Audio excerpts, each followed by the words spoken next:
Hello everyone, welcome back to my channel. I hope everyone is having a wonderful day. It was a bright Thursday morning at 30 Rockefeller Plaza. The sun had just peeked over the Manhattan skyline, and inside the bustling studio of the Today Show, cameras panned over shiny countertops and smiling co-hosts prepping for the live broadcast. Al Roker stood near the weather wall, coffee in hand, meticulously reviewing his notes. Across the studio, Savannah Guthrie was sharing a laugh with Hoda Kotb, both unaware that their casual teasing earlier that morning had quietly set off a spark in Al. Nothing explosive, just a simmer. Let's not forget, Savannah had said during the commercial break, Al's the real diva around here. He won't even let anyone touch his umbrella collection. Hoda chuckled. Oh yeah, and God forbid you ask him for the weather when he's off duty. You get the glare. Their laughter echoed into Al's corner. He didn't look up, but his jaw clenched. Chapter 2. Sparks fly on set. The red light blinked to life. They relive. Savannah leaned into the camera, her face glowing with polished poise. Welcome back to Today. We've got a fun-filled morning ahead. Coming up, a story about how parrots are learning to video chat with each other. But first, Hoda jumped in, grinning. Let's head over to Al with the weather. Hopefully, he's not too grumpy to give it to us. The audience chuckled.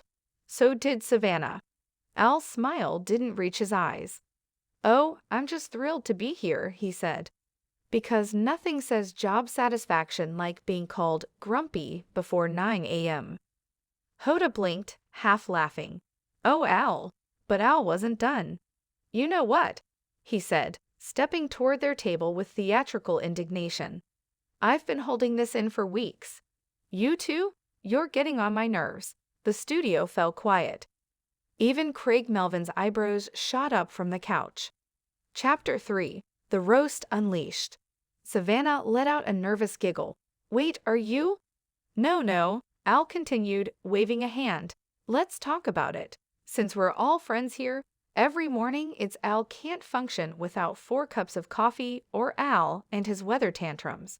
You've basically turned me into the studio's favorite punchline. Hoda stammered. We're just teasing. That's what we do here. Bradley, a new production assistant, whispered, is this a bit or? The camera crew kept rolling. Al folded his arms. Y'all ever consider that maybe the fun comes at someone else's expense? His words hung in the air like a cold front. Savannah set down her mug.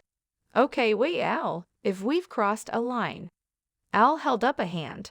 I love you both, but this morning, that whole diva comment, that's not cool. People online take those things and run with them. Hoda frowned. You're right. We didn't mean it like that. But if it felt disrespectful. Al softened. It did, just a bit. Chapter 4. Audience reactions explode. The moment, which had been very much live, went viral before the 9:10 a.m. segment. Clips were shared across Twitter, Instagram, and TikTok, with mixed reactions. At Morning Moods, Al Roker just snapped on live TV, and honestly, he's got a point. #Today Show. At Savvy Gossip, uncomfortable vibes on Today this morning. Did Hoda and Savannah go too far? At Coffee Withal, protect Al Roker at all costs. This man has carried the show for decades. By lunchtime, Al Roker was trending globally. Inside the Today offices, producers scrambled to hold a private meeting. Publicists whispered about strategy. Should they issue a joint statement? Should Al go on Instagram Live? But Al wasn't hiding.